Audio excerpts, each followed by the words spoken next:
यहाँ पर तो इंद्रिय और अर्थ, इंद्रिय और विषय, इन दोनों का जब सन्निकर्ष होता है उससे जो ज्ञान होता है उसको प्रत्यक्ष कहते हैं। जैसे मैं आंखों से आप लोगों को देख रही हूँ, आपका चेहरा देख रही हूँ, तो हम कहेंगे इसको प्रत्यक्ष कहते हैं। गिलास है, इसको देखा हमने, आंखों से देखा या हाथ से स्पर्श किया, तो ये इंद्रिय और ये पदार्थ, इनका स्पर्श हो गया ना। तो दोनों का, विषय और इंद्रिय दोनों का स्पर्श हुआ, प्रत्यक्ष हुआ, सन्निकर्ष हुआ, संयोग हुआ, तो वो जो ज्ञान होता है उसको हम प्रत्यक्ष कहते हैं, जैसे न्याय दर्शन में बताया।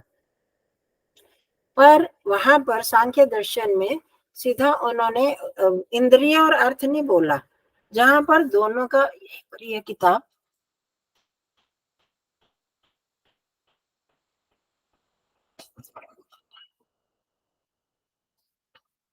वहां पर सीधा कहा कि विषय का जब सन्निकर्ष हो जाता है, किससे होता है ये नहीं बोला। तो यहाँ वहां ये प्रश्न उठाया गया कि उसको फिर आप कैसे प्रत्यक्ष कहोगे, ये तो आपने परिभाषा पूरी नहीं दी। तो उसका करते हुए, समाधान करते हुए ये कहा कि वो आंतरिक प्रत्यक्ष होते हैं। तो इसलिए आंतरिक प्रत्यक्ष जो है इंद्रियों से नहीं होता ना। अभी जो बात कही कि मन से होता है आत्मा का प्रत्यक्ष, मन की सहायता से, और परमात्मा का प्रत्यक्ष होता है आत्मा के द्वारा। तो ये आंतरिक प्रत्यक्ष कहलाते हैं। तो ये जो भी आपने कहा, जो हमारा जो चेतन का प्रत्यक्ष है वो आंतरिक प्रत्यक्ष होगा, मन इत्यादि के द्वारा। ठीक है। हाँ जी दीदी, हाँ जी। परिभाषा एक बता देती मैं, बहुत समय जब ना करो ना भूल जाता है। हाँ जी, शारदा दीदी।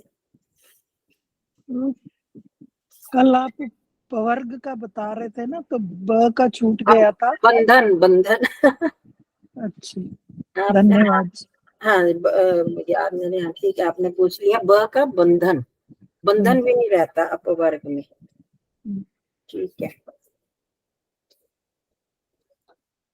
ये है।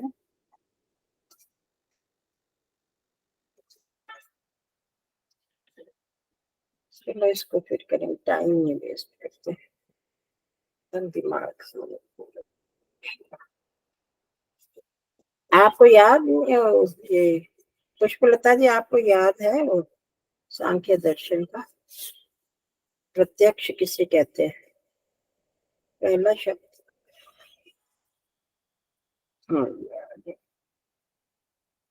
दीदी आप कर लो, बता देंगे। सांख्य में आंतरिक ही बोला है, आंतरिक नहीं है। प्रत्यक्ष की जो परिभाषा बताई, आंतरिक प्रत्यक्ष और बाह्य प्रत्यक्ष दो ही बोला है। हाँ नहीं वो तो बोले, उसका परिभाषा दी थी ना। प्रत्यक्ष की परिभाषा में प्रत्यक्ष बोला है, आंतरिक और बाह्य प्रत्यक्ष। आंतरिक को सूक्ष्म बोला है, इंद्रियों का और आत्मा का सन्निकर्ष प्रत्यक्ष कहलाता है, ऐसा पढ़ा हमने। योगी नाम यत् तत्संबंध, हाँ यत् संबद्धम सत सत्कार। यहाँ पर ये जिसका संबंध, यहाँ पर सीधी सी बात कह दी कि जिसका संबंध होता है, जिस वस्तु के साथ संबंध होता है। तो अब वहां पर, यहाँ फिर ये प्रश्न उठाया था कि वो जो संबंध यहाँ तो इंद्रियों और विषय को होता है, तो किसका किसके साथ संबंध होता है? इंद्रियों से कुछ बताया नहीं, तो फिर वहां बताया कि ये जो संबंध किसी से भी, मन से भी हो सकता है, आत्मा से भी हो सकता है। ये चीज यत् संबद्धम तद आकारो लेखी। तो उस जो संबंध जुड़ने पर उस विषय का किसी से भी संबंध हो जाता है, चाहे इंद्रियों से हो, मन से भी हो सकता है, आत्मा से भी संबंध हो सकता है। तो अगर इंद्रियों से जिनका होगा वो बाह्य प्रत्यक्ष होंगे, जो आंतरिक प्रत्यक्ष मन और आत्मा या बुद्धि से जो होगा वो आंतरिक प्रत्यक्ष है। ठीक है, बस इतना हमने समझना। तो उसमें ये जो चेतन वाले हैं वो हमारे आंतरिक प्रत्यक्ष होते हैं। हो गया।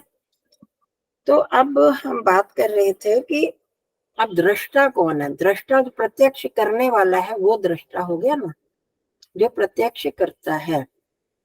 आज उसकी बारी आ गई। दृष्टा, आपने देखा होगा कि योग दर्शन में हम जो भी सूत्र कर रहे हैं उनका पूरा संबंध है, पिछले सूत्र का अगले सूत्र के साथ, अगले का उसके साथ संबंध है। अब दृष्टा दृष्टयो संयोगो हेय हेतु, दुख की बात आ रही थी, तो दुख का कारण क्या है? दृष्टा और दृश्य का संयोग। तो दृश्य के बारे में बता दिया, अब दृष्टा के बारे में बता रहे हैं। दृष्टा दृश्य मात्र शुद्धो अपि प्रत्ययानुपश्य। यहाँ पर वो दृष्टा कौन है? आत्मा, वही जो देखने वाला है, अनुभव करने वाला है। इसके बारे में हमने काफी विस्तार से पहले भी किया है, वही चीजें हैं दूसरे शब्दों में यहाँ पर बताई हुई है। दृष्टा कौन है? दृश्य मात्र, जो सिर्फ देखना मात्र, उसकी हम और किसी तरह व्याख्या नहीं कर, सीधा हम कह सकते हैं जो देखना मात्र ही है, जिसका विशेषता, जिसका गुण। देखना मात्र मतलब अनुभव करना, वो हम रोज कर रहे हैं। दृष्टा दृश्य के बारे में जब भी करते हैं, वो अनुभव करता है, मैं दृष्टा, मैं अनुभव करने वाला, और हम उसकी कुछ व्याख्या नहीं कर सकते। उसका एक मुख्य गुण यही है, वो चेतन है। आत्मा, मैं आत्मा क्या हूँ? चेतन हूँ, अनुभव करने वाला। और इसका हम क्या स्वरूप बताते हैं? और कुछ स्वरूप नहीं बता सकते, कोई शक्ल सूरत नहीं कि इसमें ये है, किससे बना है, कब तक रहेगा, ऐसा कुछ भी नहीं है। तो इसलिए इसकी एक विशेषता है दृश्य मात्र, जिसका एकमात्र गुण है अनुभव करना, देखना मात्र। किसको देखना, कैसे देखना, वो नहीं, वो जो भी दिखाएगी बुद्धि, वो ही वो देखेगा। हमने पहले किया था दर्शित विषय, बहुत बार करते बताती हूँ हर बार, कि दर्शित विषय जो दिखाता है, किसको दिखाता है? मतलब आत्मा को जो दिखाता है, कौन दिखाता है? बुद्धि। आत्मा किसको देखता है? सिर्फ बुद्धि को ही। उसका एकमात्र धर्म है उसको देखते जाना, अनुभव करते जाना। बुद्धि के वो देखता है, जो जो सामने आता है, बुद्धि जो जो दिखाती जाती है, वो देखता जाता है, और कुछ उसमें धर्म नहीं। इसलिए आत्मा को हम क्या कहते हैं? चेतना मात्र, एक चेतन मात्र। चेतन का मुख्य गुण है संज्ञान, मतलब जानना मात्र। उसमें एक विशेषता है, एक गुण है देखना, जानना, बस इसको हम जानना कह सकते हैं। वो दृश्य मात्र यहाँ पर बताया गया है। और शुद्धो अपि प्रत्ययानुपश्य, शुद्ध होते हुए भी, ये शुद्ध है, इसके अंदर अप्रतिसंक्रमण है, इसके अंदर कोई भी प्रविष्ट नहीं हो सकता। अशुद्ध वो होगी चीज जिसमें कोई अशुद्धि प्रवेश करे। आत्मा ऐसा तत्व है जिसमें सत्व रज तम कोई भी प्रवेश नहीं हो सकते। ठीक है, ना ही इसमें हमारा कोई अवगुण, क्रोध की वासना, काम की वासना, मोह की वासना, ये कोई भी आत्मा, मुझ आत्मा में प्रवेश नहीं कर सकती। तो इसलिए इसको शुद्ध कहा गया है। दो चीजें बताई, दृश्य मात्र, सिर्फ जानना मात्र ही जिसका धर्म है, जिसका स्वरूप है। और दूसरा ये है शुद्ध है, शुद्ध होते हुए भी, अपि दिया शुद्ध होते हुए भी, प्रत्ययानुपश्य, बुद्धि, प्रत्यय मतलब ज्ञान, बुद्धि। हम जब ध्यान करते हैं, उस बिंदु पर आते हैं जब मैं कहती हूँ मन को यहाँ ले गए, और अब जो हमें ज्ञान हो रहा है, क्या ज्ञान हो रहा है? सांस, क्योंकि वहां हम प्रत्यक्ष रूप से जान, मतलब अच्छी तरह स्पष्ट रूप से जान पाते हैं। इसलिए उसी बिंदु को मैं लेती हूँ कि अब हम सांस ले रहे हैं। कैसे ले रहे हैं? जो वायु है अंदर नासिका में, नासा छिद्रों में स्पर्श करती अंदर जा रही है, फिर वहीं से स्पर्श करती बाहर आ रही है। वो जो ज्ञान होता है, उसी से हमें पता लगता है ना कि सांस, ये सांस अंदर आ रही है, बाहर आ रही है, कि और कोई भी तरीका है जानने का? हाँ, या तो हाथों से हम स्पर्श करें कि वायु का स्पर्श वहां हो रहा है, पर हम नासा छिद्रों में जो वायु आती जाती है, उसी से ही हम उस समय अनुभव कर रहे होते हैं ना, वही ज्ञान होता है। तभी हमें पता चलता है ना हमारी सांस अंदर जा रही है, बाहर आ रही है। ठीक है, इतना स्पष्ट है सबको? वो जो ज्ञान है, वो जो अनुभूति है, वो बुद्धि का ही काम है, बुद्धि दिखा रही है। मन को हम वहां पर लाते हैं, नासाग्र पर। यहाँ पर जब हम मन को ले जाते हैं, तब हमें पता चलता है। या हमने मन को सिर पर रखा, या माथे पर रखा, या चेहरे पर रखा, तब हम कहेंगे सांसों को देखो। कल मैंने थोड़ी सी देर 1-2 सेकंड ये चीज करवाई थी, तो पता चला था क्या उस समय हम सांसों को देख पाए थे? यदि हम मन को आंखों पर रखें तो क्या हम सांसों को अनुभव कर सकते हैं? नहीं कर सकते। तो इसलिए मन को वहां पर लाना होता है। फिर वो जो अनुभूति होती है, हमें कैसे पता चलता है कि हमारी सांस अंदर आ रही है बाहर जा रही है? कैसे पता चलता है? मन को जहाँ ले जाएंगे नहीं, मन को, हाँ, मन को वहां ले गए, ठीक है, मन को वहां टिकाया, उसके बाद किसी कोई चीज पता चलती है ना कि अब सांस अंदर आ रही है बाहर जा रही है, अंदर आ रही है बाहर जा रही है। हाँ जी, ये बुद्धि आत्मा को बताती है। दिखाती है। हाँ जी, हाँ, बुद्धि करती है, वो बिल्कुल ठीक है। पर मैं वो स्थूल क्रिया पूछना चाह रही हूँ कि किससे आप जान रहे हो, क्या ज्ञान हो रहा है, क्या ज्ञान हो रहा है? ये ना कि वायु का स्पर्श होता है ना नासिका के अंदर, और गर्म या ठंडी होती है। हाँ, ये अंदर जा रही है, अंदर से अंदर जाते हुए स्पर्श होता है, फिर बाहर आते हुए स्पर्श होता है, इसी से ही तो पता चलता है हमको। हाँ, वो जो ज्ञान है वो बुद्धि के माध्यम से ही है। वही मैं बताना चाह रही हूँ, ये जो अनुभूति है कि ये वायु अंदर जा रही है, यहाँ से इस नासिका से स्पर्श होते होते गले तक स्पर्श होती है, ये अंदर जा रही है, तो हमें पता चलता है कि सांस अंदर जा रही है। फिर यही जब बाहर की तरफ आती है, नासा छिद्रों में अंदर का किसी को पता लगता है, नहीं लगता, नासा छिद्रों में जब स्पर्श करती बाहर की तरफ आ रही है, तभी हमें ज्ञान होता है ना कि अब बाहर आ रही है। तो वो जो ज्ञान, वो जो अनुभूति है, वो जो ज्ञान है, वो है बुद्धि, वो हमें बुद्धि बताती है। और मैं आत्मा उसी को ही देख रहा होता हूँ, और तो कुछ नहीं देख रहा होता ना। आत्मा को उसी के आधार पर ही पता चलता है। आत्मा स्वयं नहीं देख रहा होता कि मैं ये सांस चल रही है आ रही है। आत्मा बुद्धि की सहायता से जो बुद्धि दिखा रही होती है। हमारा सामान्य सांस चल रहा है तो हमें वही पता लगेगा, इसकी गति इतनी है, 1 मिनट में 10 सांसें ली गई, 12 सांसें ली गई। अगर कोई दौड़ के आ रहा हो, उसकी सांस फूल रही हो, या कोई अस्थमैटिक पेशेंट है, तो उसकी अनुभूति अलग से होगी या नहीं? उसको कितनी मुश्किल होगी सांस लेते हुए, सांस रुक रुक के, सांस अंदर नहीं जा रही, खींचना पड़ रहा है। जिनको ये प्रॉब्लम कभी रही है वो इसको अनुभव कर सकते हैं, है ना शारदा दीदी? आपको अनुभव होता होगा जब सांसों की प्रॉब्लम होती है, उस समय की सांस और इस नॉर्मल सांस में फर्क रहता है ना।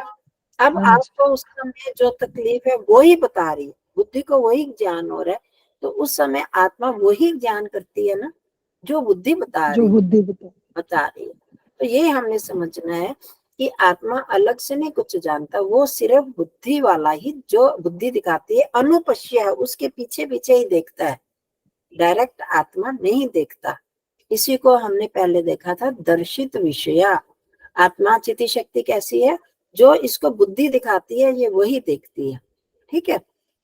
तो अब आत्मा क्या है? बुद्धि के प्रति संवेदी, मतलब जो बुद्धि दिखाती है वही देखने वाली है, और ये सिर्फ देखना मात्र ही है इसका धर्म, और वो देखती है बुद्धि के आधार पर। अब यहाँ पर हमें बुद्धि या ज्ञान, उसकी हमें महत्ता पता चलती है कि हमारा ज्ञान कैसा है।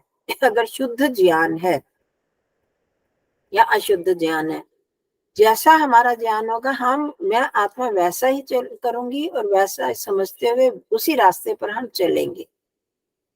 अध्यात्म के रास्ते पर या संसार के रास्ते पर चलना है। ईश्वर को किसी ने साकार मान लिया, बस मेरी बुद्धि को वो ज्ञान हो गया तो हम वही मानते रहते हैं, और निराकार का हो गया तो हम बुद्धि वो बताती है तो हम वही जानते हैं, वही मैं जानता हूँ। इसीलिए कहा जाता है कि हमारा ज्ञान कैसा होना चाहिए? शुद्ध ज्ञान होगा तो हमारा कर्म भी शुद्ध होगा, हमारी उपासना भी शुद्ध होगी। हमें इस रास्ते पर एक किसी मंजिल पर जाना है, आगरा जाना है, तो किस दिशा में जाना है अगर मेरे को वो ज्ञान है, किस गाड़ी से जाना है, कौन सी गाड़ी वहां जाएगी, तो हम उस ज्ञान के आधार पर वो कर्म करेंगे ना, उसी गाड़ी पर बैठेंगे, उसी बस पे बैठेंगे, तभी हम वहां पहुंच पाएंगे। अगर मेरा ज्ञान ही नहीं है, ज्ञान गलत है, अशुद्ध ज्ञान हो जाएगा, तो हम गलत दिशा की ओर चले जाएंगे। तो इसीलिए हमारे यहाँ यही महत्व दिया जाता है कि हमारा ज्ञान शुद्ध होना चाहिए। शुद्ध ज्ञान होगा तो शुद्ध कर्म कर पाएंगे, शुद्ध कर्म और शुद्ध उपासना हमारी वैसे ही होगी। हमें पता है ईश्वर का स्वरूप क्या है, कल आकाश जी पूछ रहे थे, मैंने बताया था ईश्वर का शुद्ध स्वरूप हम कैसे स्वरूप उसको जान सकते हैं। सच्चिदानंद रूप है जो सारे संसार को बनाने वाले हैं, सृष्टि की उत्पत्ति करने वाले, प्रलय करने वाले, उसको स्थिति संभालने वाले, जो धारण करने वाले परमात्मा है, वो परमात्मा का स्वरूप है। जो हमें वो शुद्ध स्वरूप पता चल जाता है तो हम उसी ओर जाएंगे। अगर मेरे को कोई कह दे कि ये व्यक्ति है परमात्मा है, तो क्या इसने सृष्टि की रचना की? ये क्या सर्वशक्तिमान है, सर्वव्यापक है? जब वो गुण ही नहीं उसमें मिलेंगे तो हम उससे हट जाएंगे ना। तो हमें शुद्ध ज्ञान की आवश्यकता होती है। तो अब यहाँ पर हमें बुद्धि, शुद्ध बुद्धि की आवश्यकता है। इसीलिए गायत्री मंत्र का महत्व आता है कि भर्गो देवस्य धीमहि, हम उस शुद्ध परमात्मा की, जो कि परमात्मा उपद्रव रहित परमात्मा है, सब प्रकार के दोषों से रहित है परमात्मा, सब दोषों से रहित उस परमात्मा का ध्यान करते हैं और उससे प्रार्थना कर रहे हैं कि परमात्मा हमारी बुद्धि को भी उसी ओर प्रेरित करो, शुद्ध मार्ग की ओर प्रेरित कीजिए। तो ये जो बुद्धि हमें दिखाएगी, मेरे को वही ज्ञान होगा और मेरा वही विश्वास बनता चला जाता है। तो जिनको ये है कि सुख दुनिया में ही है, खाने पीने में, मौज मस्ती करने में है, तो वो उसी रास्ते को अपनाते हैं। हम कहते हैं ना कि हम ही क्यों इस रास्ते पर चल रहे हैं, दूसरे लोग तो वहां पर चल रहे हैं, उनको उसमें भी सुख लग रहा है, उनकी बुद्धि, उनकी समझ में वही सुख है, तो इसलिए वो इसको ही सुख मानते हैं और वैसा ही आचरण करते हैं। ठीक है, तो हमने जो करना, हमारी बुद्धि जो बताएगी हम वही देखेंगे, और मैं आत्मा वही समझता हूँ जो बुद्धि बताती है। तो हमें यहाँ पर मुझे ठीक पता चले, इसके लिए मेरी बुद्धि को भी शुद्ध होना आवश्यक है। वो कैसे होगा? हमें शुद्ध ज्ञान प्राप्त करके। हाँ जी आकाश जी।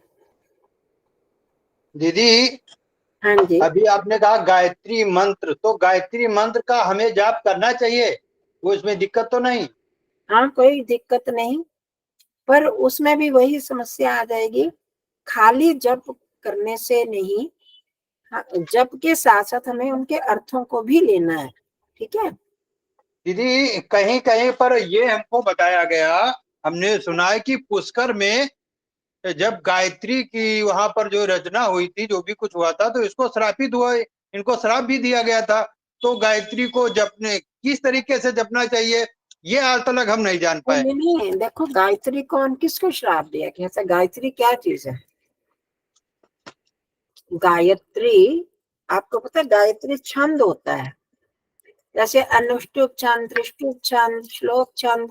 जिस 24 मात्राओं वाला जो मंत्र होगा ना, जिस मंत्र में 24 मात्राएं हैं, एक कम या एक अधिक वो निश्चित गायत्री हो जाती है, पर मुख्य रूप से तो उसको गायत्री छंद को ही गायत्री कहा जाता है।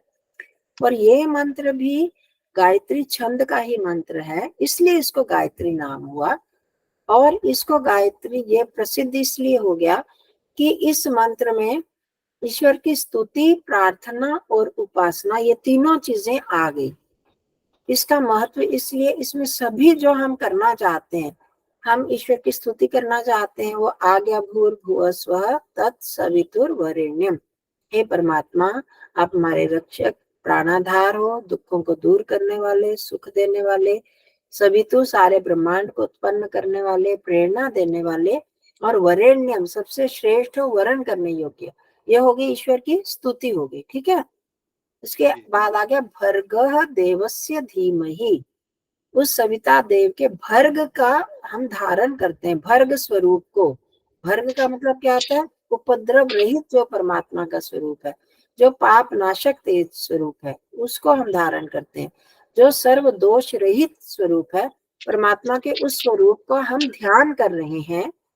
अब उसका साथ हमने संबंध जोड़ लिया, धीमहि, उसके साथ मैंने संबंध जोड़ लिया, ये होगी हमारी उपासना। अब जब मैंने आपके साथ संबंध जोड़ा, मेरा आपके साथ संबंध जोड़ा, तभी मैं आपसे पूछ सकती हूँ कौन सी दवाई का मैं प्रयोग करूं। आप में ये गुण है, आप वैद्य हैं, तो किस दवाई का प्रयोग करना चाहिए, फिर मैं आपसे प्रार्थना कर सकती हूँ ना। जब संबंध नहीं जुड़ा तो हम क्या प्रार्थना करेंगे? कौन सुनेगा मेरी प्रार्थना? तो अब दीदी कुछ हमको हमें बताया गया है कि एक मिनट, हमें इसको बताया पूरा गया सुन, कि जी जी ये पूरा अर्थ सुन लीजिए फिर करना। जी।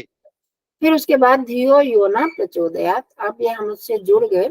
फिर मैंने उससे प्रार्थना की परमात्मा से, जो हमारी बुद्धियों को, धिया हमारी बुद्धियों को, प्रचोदयात प्रेरित करें। कहाँ प्रेरित करें?